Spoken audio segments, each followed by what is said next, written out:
Hello my dear students, मैं हूं मीनू श्रीवास्तव और आज हम डिस्कस करेंगे हाइपर सेंसिटिविटी के बारे में।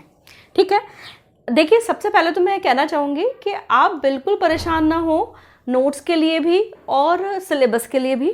मैं अपनी पूरी कोशिश कर रही हूँ कि आपको जो है डेली वाइज एक लेक्चर प्रोवाइड हो जाए ताकि आपका एक टॉपिक कंप्लीट हो जाए।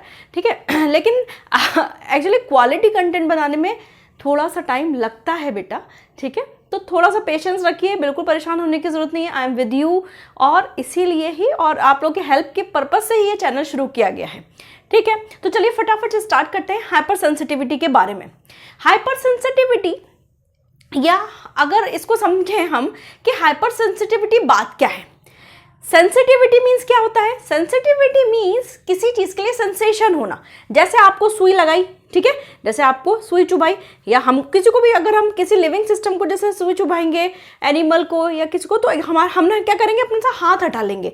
ठीक है, it's a kind of sensation. लेकिन अगर हमारी बॉडी किसी नॉर्मल चीज़ के लिए ओवर रिएक्टिविटी शो करने लग जाए तो वो होगी हाइपर सेंसिटिविटी। फॉर एग्जाम्पल इसको ऐसा समझिए कि जैसे कई लोगों को डस्ट वगैरह में जाते ही बहुत तेज जो है जुकाम, खांसी, सर्दी ये सब शुरू हो जाता है। मतलब कि एकदम से उनके आंसू निकलने लग जाएंगे, उनका नेजल सिक्रेशन बढ़ने लग जाता है, उनकी बॉडी अजीब से रिएक्ट करने लगती है थोड़ा सा ही डस्ट वगैरह में जाएंगे तो। ठीक है, जैसे सपोज दैट कि दो लोग जा रहे हैं और एक डस्ट के लिए सेंसिटिव है, एक डस्ट के लिए हाइपर सेंसिटिव है।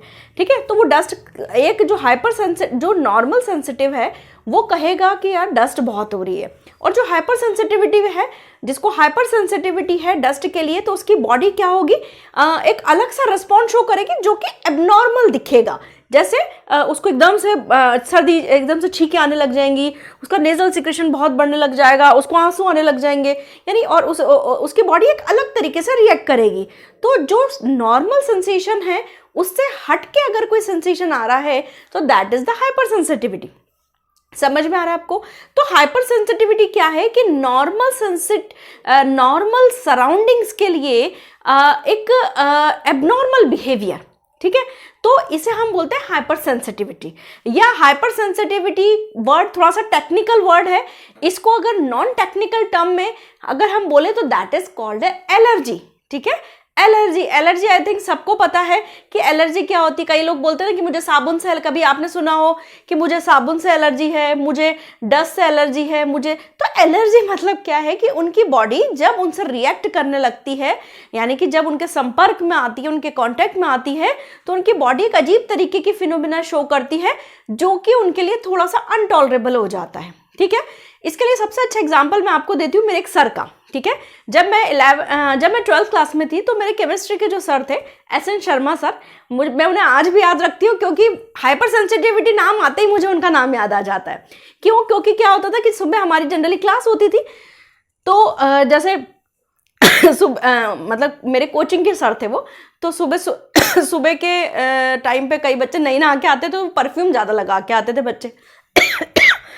तो क्या होता था कि जैसे ही वो एंटर कर रहे हैं क्लास में, और फिर जैसे ही उनको परफ्यूम स्मेल होता था, क्योंकि उनको परफ्यूम से एलर्जी थी, तो उनको मतलब इतना नेजल सिक्रेशन होने लग जाता था, उनके आंसू निकलने लग जाते थे।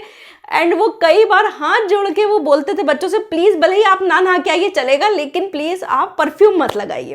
तो हाइपर सेंसिटिविटी का नाम याद आते ही मुझे मेरे केमिस्ट्री के टीचर, और बहुत अच्छा पढ़ाते थे वो, इसलिए उनकी भीड़ भी बहुत लगी रहती थी। तो वो हमेशा जो है वो बड़ा, उनके लिए एक बड़ी विडंबना टाइप सी थी कि उनको जैसे जो है स्मेल, उसकी स्मेल से, परफ्यूम की स्मेल से बहुत इरिटेशन होता था। ठीक है, तो हाइपर सेंसिटिविटी आई थिंक आप समझ गए होंगे कि आपकी बॉडी किसी नॉर्मल चीज़ के लिए एबनॉर्मल बिहेव कर रही है। इसके लिए एक नॉर्मल फिनोमिना जैसे हम बोलते हैं एलर्जी। ठीक है, यानी वो इसका सिनोनेम ही है, यानी कि एक जैसा ही नेम है। आप एलर्जी बोल दीजिए। एलर्जी हम लोग अपनी गंवार लैंग्वेज में बोलते हैं, गंवार मतलब चालू लैंग्वेज में बोलते हैं, लेकिन हाइपर सेंसिटिविटी एक टेक्निकल टर्म है, एक बायोलॉजिकल टर्म है। ठीक है, मतलब दोनों का सेम है। ठीक है, तो हाइपर सेंसिटिविटी या एलर्जी मतलब कि आपकी बॉडी किसी चीज़ के लिए एक अजीब सा बिहेवियर शो कर रही है, जिसमें हो सकता है कि आपकी बॉडी में रैशेज हो रहे हैं, आपके जैसे आपका नाक में से नेजल सिक्रेशन बहुत हो रहा है, आपको ऐसा अजीब सा लग रहा है। ठीक है, ऐसा लग रहा है कि कोई गला दबा रहा है, मतलब आपका रेस्पिरेटरी ट्रैक्ट थोड़ा सा डिस्कम्फर्ट फील कर रहा है, तो वो सब चीज़ें आपकी हाइपर सेंसिटिविटी में आती हैं। तो चलिए जो मैंने पीछे लिखा है वो भी पढ़ लेते हैं, वो भी हमारी जिम्मेदारी बनती है। चलिए, a person who is overly reactive to a substance that is tolerated by most other people is said to be allergic और हाइपर सेंसिटिव। मतलब कि एक पर्सन जो कि ओवर रिएक्टिव है सब्सटेंसेस के लिए, जो कि most of the other people के लिए टॉलरेटेड है, तो वो पर्सन क्या कहलाएगा? एलर्जिक या hyper sensitivity, hyper sensitive person कहलाएगा। A term hyper sensitivity refer to an antigenic responses, ठीक है।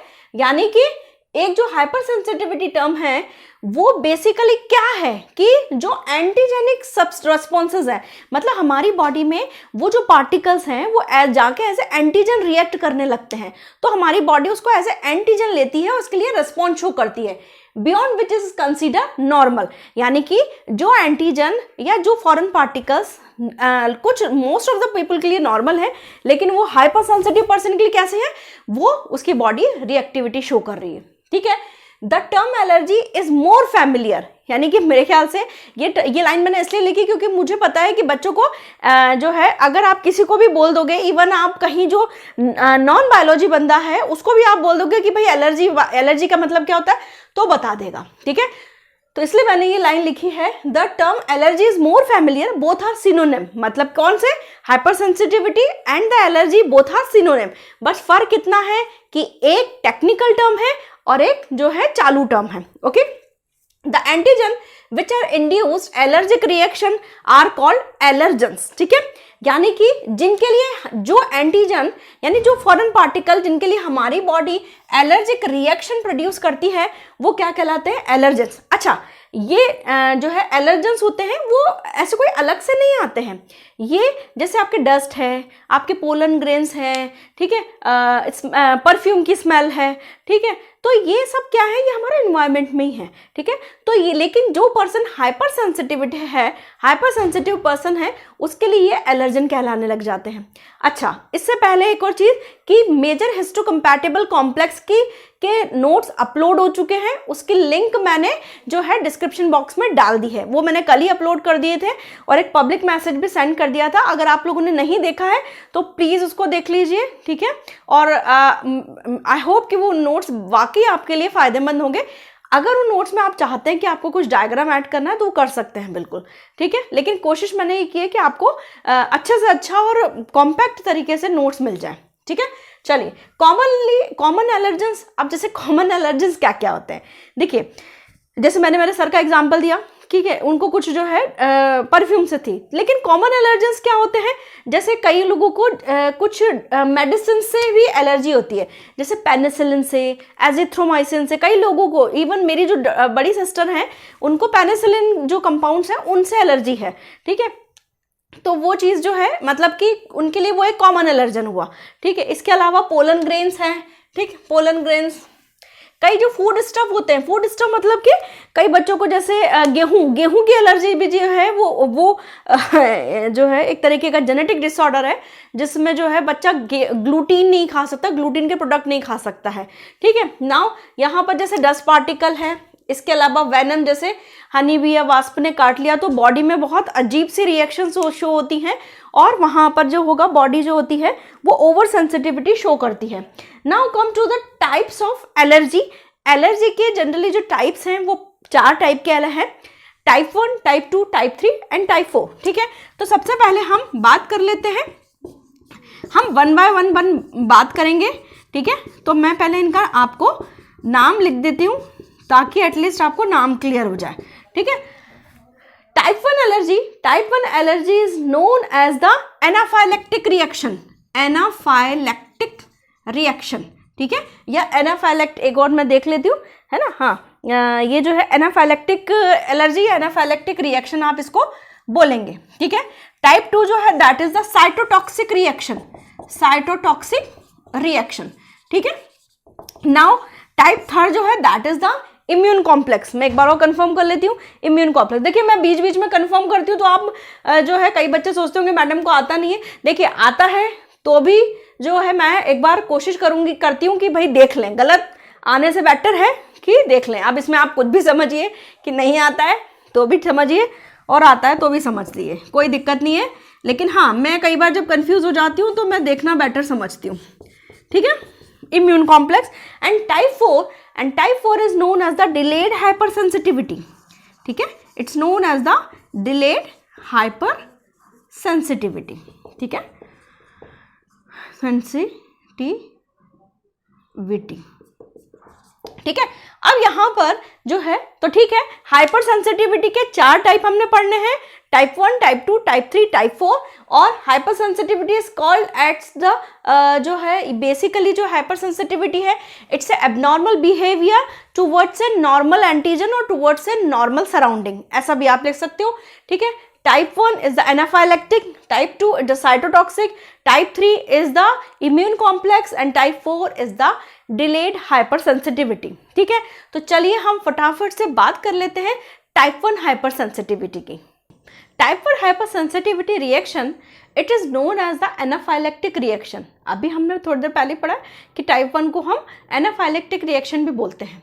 Anaphylactic reaction जो है ग्रीक वर्ड से बना है, एना मीन्स होता है अगेंस्ट, ठीक है, और फाइलेक्सिस मतलब होता है प्रोटेक्शन, यानी कि अगर हम इस पूरे टर्म का मतलब लगाएं तो अपोजिट टू प्रोटेक्शन, मतलब कि ये प्रोटेक्शन के अपोजिट मैकेनिज्म पे काम करती है। मतलब कि ये कुछ इस रिएक्शन के थ्रू हमारी बॉडी में कुछ ऐसे केमिकल जनरेट होते हैं जो कि बने तो हमें प्रोटेक्शन देने के लिए हैं, लेकिन वो ऐसे टाइम पे रिलीज हो रहे हैं जो कि हमारी बॉडी में जो है प्रोटेक्शन मैकेनिज्म को सप्रेस करके और उसके अगेंस्ट में काम करना शुरू कर देते हैं, ठीक है।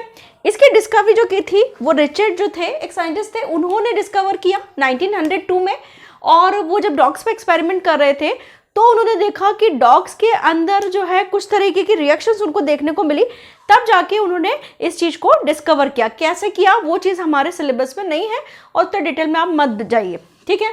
यहाँ पर जो टाइप 1 हाइपर सेंसिटिविटी है, टाइप 1, टाइप 2, टाइप 3, टाइप 4, ये जो चारों हाइपर सेंसिटिविटीज़ हैं, ये चारों हाइपर सेंसिटिविटी में टाइम ड्यूरेशन भी अलग लगता है और इनका इनमें जो इन्वॉल्व होने वाली जो सेल्स हैं वो भी अलग अलग हैं, ठीक है। तो यहाँ पर जो टाइप 1 हाइपर सेंसिटिविटी जो है, टाइप 1 हाइपर सेंसिटिविटी के अंदर जो टाइम ड्यूरेशन लगता है वो करीबन 2 से 30 मिनट तक लगता है। और इसके अंदर जो सेल्स इन्वॉल्व होती हैं that is mast cell and basophil, यानी कि ये जो होती है मास्ट सेल और जो बेसोफिल होती हैं वो इन्वॉल्व होती हैं।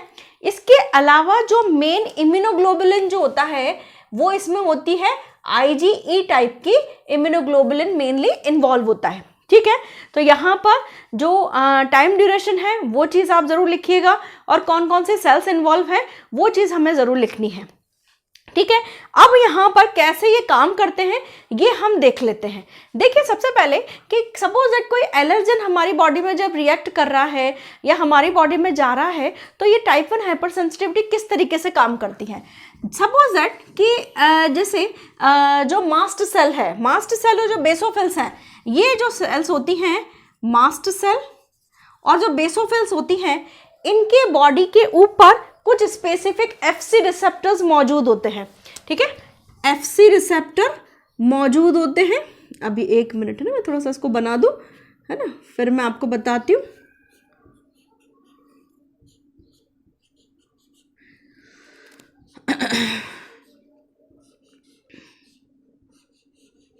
ठीक है, FC रिसेप्टर्स मौजूद होते हैं, है ना। अब यहाँ पर ये जो है ये FC रिसेप्टर है, ठीक है। FC रिसेप्टर्स जो होते हैं ये बेसिकली FC रीजन को बाइंड करते हैं। FC रीजन क्या होता है, अगर आपने मेरा इम्यूनोग्लोबुलिन वाला जो वीडियो देखा है तो इम्यूनोग्लोबुलिन के अंदर यहाँ पर हमने वाई शेप स्ट्रक्चर बताई थी, ठीक है। अगर आपने वो पढ़ा है तो उसको ढंग नहीं भी पढ़ा तो उसको पढ़ लीजिएगा आप। अगर डालेंगे स्ट्रक्चर ऑफ इम्यूनोग्लोबुलिन तो ये पूरा निकल के आएगा। तो ये ध्यान रखिएगा कि ये जो नीचे वाला जो रीजन होता है जिसको हमने बोला था स्टेम रीजन, है ना, ये ध्यान रखिएगा। इस स्टेम रीजन को अगर मैं वहाँ बताना भूल गई हूँ तो इसको FC रीजन भी बोलते हैं, ठीक है। और मैंने वहाँ पर ही बताया था कि FC रीजन का एंटीजेनिक प्रॉपर्टी में कोई काम नहीं होता, वो सिर्फ अटैचमेंट के लिए जो है यहाँ पर रोल प्ले करता है, ठीक है। अब यहाँ पर क्या हुआ है कि जब ये जो एफसी रीजन तो समझ में आ गया आपको, इम्यूनोग्लोबुलिन का स्टेम रीजन, ठीक है। अब यहाँ पर क्या होता है कि जब एफसी रिसेप्टर्स जो होते हैं मास्ट सेल के, जब स्पेसिफिक जो है एलर्जन के लिए कैसे रिस्पॉन्ड करते हैं वो हमें देखना है। यहाँ पर ये जो एफसी रिसेप्टर्स हैं, यहाँ पर हमने कहा है कि जो मास्ट सेल है उसके ऊपर और बेसोफिल्स के ऊपर एफसी रिसेप्टर्स होते हैं। एफसी रिसेप्टर्स किसको ज्वाइन करेंगे? एफसी रीजन को। एफसी रीजन क्या है? स्टेम है इम्यूनोग्लोबुलिन का, और इसके अंदर कौन सी इम्यूनोग्लोबुलिन जो है काम कर रहा है? आईजीई एंटीबॉडीज जो है या आईजीई इम्यूनोग्लोबुलिन काम कर रहा है, ठीक है। अब क्या हो जाता है यहाँ पर जो है, ये जो मास्ट सेल्स होती हैं, मास्ट सेल्स के अंदर बहुत सारे मास्ट सेल और बेसोफिल्स जो होती हैं, इनके अंदर बहुत सारे ऐसे प्रोटेक्टिव सब्सटेंसेस भरे हुए रहते हैं जिनके अंदर जो है जो कि हिस्टामिन, हेपेरिन है ना, सेरोटोनिन, ल्यूकोट्रिन्स, ये सारे एलिमेंट की ग्रेन्यूल्स इसके अंदर बने हुए रहते हैं, ठीक है। अब क्या हो जाता है कि यहाँ पर ये जो एफसी रिसेप्टर है, इस एफसी रिसेप्टर के ऊपर, ठीक है, तो ये यहाँ पर क्या करता है कि आईजीजी, जब वो एलर्जन आता है तो ये आईजीई एंटीबॉडी को कॉल करता है, ठीक है। आईजीई एंटीबॉडी हो गया। अब यहाँ पर ये जो आईजीई एंटीबॉडीज हैं, ये डीग्रेनुलेशन जो एक मिनट, अभी डीग्रेनुलेशन नहीं, सॉरी, है ना। अब क्या हुआ है कि ये जो एफसी रिसेप्टर्स हैं एक मिनट, है ना, ये जो एफसी रिसेप्टर्स हैं इनके ऊपर आईजीई एंटीबॉडीज बाइंड होती है। आईजीई एंटीबॉडीज बाइंड होती हैं, ठीक है। अब यहाँ पर ये जो है आपकी, ये मैंने यहाँ पर ये जोड़ दी है ना, ये आपका आईजीई एंटीबॉडीज बाइंड हो गई, ठीक है। ये आपके आईजीई एंटीबॉडीज बाइंड हो गई, ठीक है। अब जैसे ही आईजीई एंटीबॉडीज बाइंड होती हैं तो क्या होगा, यहाँ पर ये एलर्जन इसके साथ अटैच होना शुरू हो जाता है, ठीक है। अब यहाँ पर क्या हो जाएगा, ये तो क्या है आईजीई एंटीबॉडीज। अब यहाँ पर एलर्जन जो होगा, जो एलर्जन स्पेसिफिक टाइप का होगा, कोई वेनम हो सकता है, कोई पोलन ग्रेन हो सकता है, अब वो यहाँ पर क्या हो जाएगा, अटैच हो जाएगा, ठीक है। अटैचमेंट के बाद देखिए क्या हो जाता है, यहाँ पर एलर्जन के बाद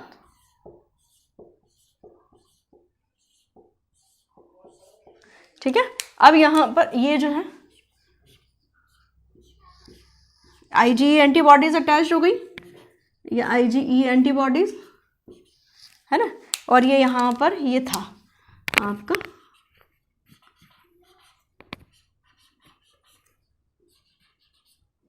ये है ना, जो भी है इसको दोबारा आप वैसे बना लीजिएगा बार बार, है ना।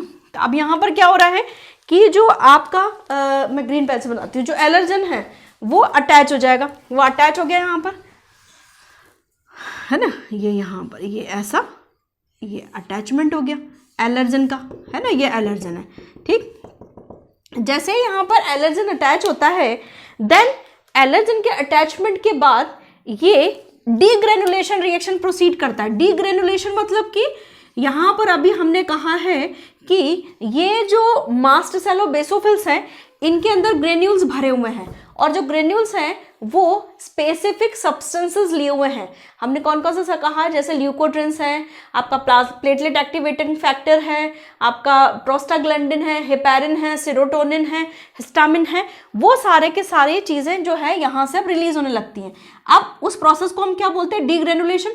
डीग्रेनुलेशन के अंदर क्या होगा, ये जो आपके ग्रेन्यूल्स हैं वो डीग्रेनुलेट होंगे, यानी कि उनके अंदर से अब केमिकल्स बाहर निकलना शुरू हो जाएंगे, ठीक है। वो बाहर आके ये यहाँ पर से आके वो बर्स्ट आउट होंगे और यहाँ पर वो केमिकल बाहर निकलने लग जाएंगे, ठीक है। और ये जो केमिकल्स हैं इनके नाम मैं यहाँ लिख देती हूँ कौन कौन से हैं, जैसे आपका हिस्टामिन, आपका heparin, histamine, heparin, serotonin, prostaglandin, serotonin, prostaglandin, prostaglandin, leukotriene, है ना, हाँ ल्यूकोट्रिन, ल्यूकोट्रिन्स है ना, और प्लेटलेट एक्टिवेटिंग फैक्टर और थ्रोम्बोक्सिन A2। हाँ, platelet activating factor,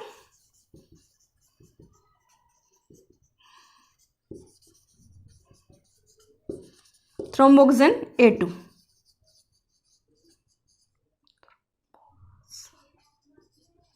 thromboxane A2 है ना।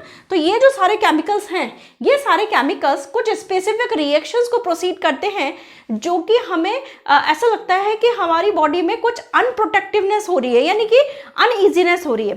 फॉर एग्जांपल जैसे जो हिस्टामिन वगैरह हैं, ये हमारे रेस्पिरेटरी ट्रैक को कॉन्ट्रैक्ट करने लगते हैं, तो ऐसा लगता है कि दम घुट रहा है। हमारे नेजल सिक्रेशन को हमारा जो है वो ब्लड, हमारी जो ब्लड वेसल्स है उनको डायलेट कर देता है, तो हमारा सिक्रीशन बढ़ने लग जाता है। तो ये सारी चीज़ें अब फटाफट से, अब इस टाइप 1 रिएक्शन में हम सिर्फ ये चीज़ देखना चाह रहे हैं कि इनकी रिएक्शंस क्या क्या होती हैं। ठीक है, टाइप 1 है, यहाँ तक इतना समझ में आया आपको कि टाइप 1 हाइपर सेंसिटिविटी के अंदर IgE एंटीबॉडीज रिएक्शन होती है, एंटी इम्यूनोग्लोबुलिन ऐड होता है, 2 से 30 मिनट का ड्यूरेशन लगता है। मास्टर सेल और बेसोफिल्स इन्वॉल्व होते हैं। जब मास्टर सेल या बेसोफिल के ऊपर जो FC रिसेप्टर्स होते हैं, उन FC रिसेप्टर के ऊपर IgE एंटीबॉडीज जो होती हैं या इम्यूनोग्लोबुलिन्स होती हैं, उनकी वो ऐड होती हैं इस FC रिसेप्टर पे, अपने FC रीजन पे। FC रीजन जो होता है वो FC रिसेप्टर पे जाके बाइंड हो जाता है, जिसे हम बोलते हैं स्टेम रीजन भी बोलते हैं। ठीक है, उसके बाद ये एलर्जन जो होते हैं, जो कि हमारी बॉडी में एंटर हो चुके होते हैं, वो एलर्जन जाके यहाँ पर जो है बाइंड हो जाते हैं। जैसे ये बाइंड होते हैं, they proceed the degranulation reaction, and जो ग्रेन्यूल्स होते हैं ये स्पेसिफिक सब्सटेंसेस को कंटेन करते हैं, और ये सब्सटेंस अलग अलग रिएक्शन को प्रोसीड करते हैं। तो अब मैं फटाफट से एक चार्ट के थ्रू आपको ये रिएक्शंस बता देती हूँ कि कौन कौन सा एलिमेंट क्या क्या तरीके की रिएक्शन शो करता है, जिससे हमारी बॉडी में किस तरीके का जो है मैकेनिज्म या अनइजीनेस फील होता है।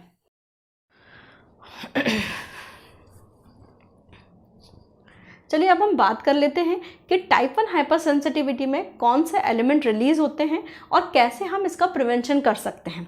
चलिए देखिए, हमने बताया था कि जो डीग्रेनुलेशन है उसमें न्यूट्रोफिल्स और मास्टर सेल और बेसोफिल्स के थ्रू जो डीग्रेनुलेशन प्रोसेस है उसमें अलग अलग तरीके के कंटेंट रिलीज होते हैं।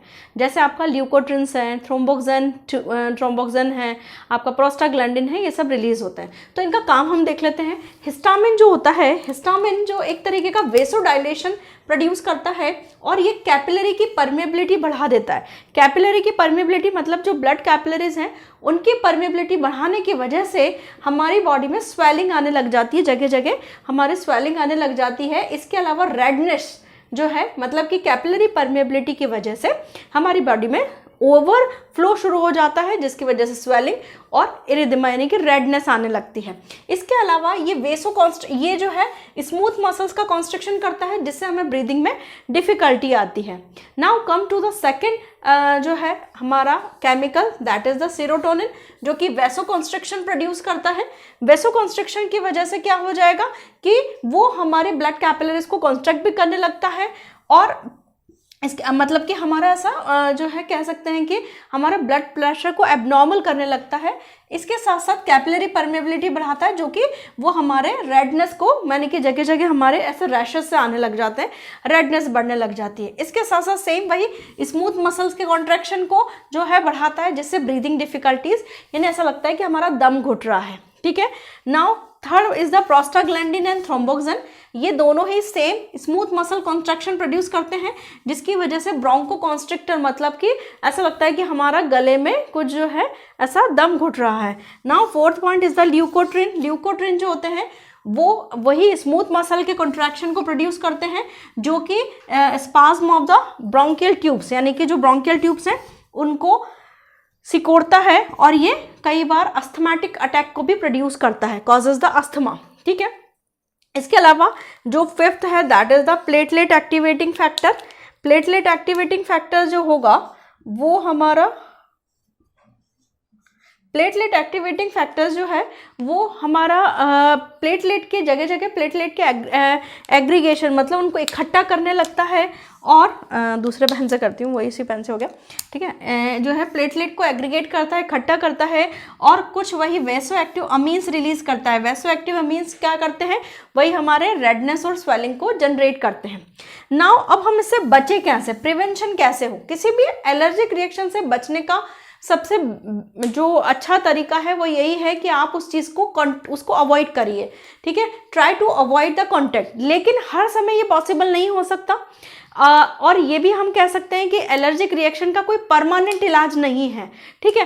तो ये आपकी बॉडी में क्योंकि ये आपकी बॉडी का इनबॉर्न एक तरीका है रिएक्ट करने का, तो उसे आप पूरी तरीके से भी क्योर नहीं कर सकते। लेकिन यहाँ पर एक मेथड है जिसको मैंने मेथड को लिखा है डीसेंसिटाइजेशन।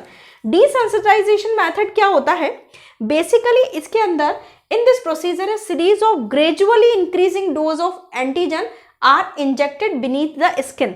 डीसेंसिटाइजेशन के अंदर क्या किया जाता है कि जो हमारे वो जिस एंटीजन के अगेंस्ट में हमारी बॉडी इस तरीके से शो कर रही है, इस तरीके का टाइप 1 रिएक्टिविटी शो कर रही है, तो उनको क्या किया जाता है, टाइमली हमारी स्किन के नीचे उनको उनका प्रॉपर डोज इंजेक्ट किया जाता है, ठीक है। जैसे एक टाइम तक जो है एक मंथ में उसका 1 ml डाला है, ठीक है, उसके बाद दूसरे मंथ में उसका 2 ml, मतलब उसके इंक्रीजिंग डोजेस को डाला जाता है। इससे फायदा क्या होता है, जब किसी एंटीजन को हमारी बॉडी में डाला जाता है तो हमारी बॉडी क्या जनरेट करती है, IgG antibodies. IgG antibodies generate होते हैं उस एंटीजन की वजह से, ठीक है। तो क्या होता है, आईजीजी एंटीबॉडीज क्या करती हैं कि वो they will act as blocking antibodies to intercept and neutralise the antigen before they can react with cell bound IgE, ठीक है। इसको समझिए कि क्या करते हैं कि हम इंक्रीजिंग ऑर्डर में डोजेस को डालते हैं। अब उससे फायदा क्या होता है कि उससे हमारी बॉडी में IgG एंटीबॉडी जनरेट होते हैं। IgG एंटीबॉडीज क्या होंगे कि वो जब हम वो एंटीजन IgG एंटीबॉडीज को तो जनरेट कर रहा है, लेकिन साथ में वो रिएक्शन को भी प्रोसीड कर रहेगा, ठीक है, जो हमारी टाइप 1 रिएक्शन उसको भी प्रोसीड करेगा। तो क्या करते हैं, ये जो IgG एंटीबॉडीज होते हैं ये उन एंटीजन के लिए ब्लॉकिंग एजेंट का काम करते हैं, यानी कि उन एंटीजन्स को न्यूट्रलाइज करते हैं, जिससे वो जो है IgE जो कॉम्प्लेक्स बना था, हमारा मास्ट सेल और बेसोफिल वाला जो IgE कॉम्प्लेक्स बना था, उस तक वहां पर वो नहीं पहुंच पाते। उससे क्या होता है, हालांकि ये परमानेंट तरीका नहीं है, इससे आप 60 to 70% कह सकते हैं कि लोगों को फायदा होता है, लेकिन हर कोई इससे क्योर हो जाए ये तरीका सही नहीं है, या ये हम नहीं कह सकते, ठीक है। लेकिन फिर भी ये है कि ये काफ़ी हद तक देखा गया है कि ये मेथड कारगर होता है और बॉडी की ओवर रिएक्टिविटी काफ़ी हद तक कम हो जाती है, ठीक है। तो यहाँ पर ये डीसेंसिटाइज मेथड जो है वो हमने समझा है। यहाँ पर हमारा टाइप 1 हाइपरसेंसिटिविटी कंप्लीट होता है। जल्दी ही मिलते हैं दूसरे लेक्चर के साथ जिसमें हम टाइप 2 हाइपरसेंसिटिविटी को कंप्लीट करेंगे। तब तक सुरक्षित रहिए और पढ़ते रहिए। Thank you.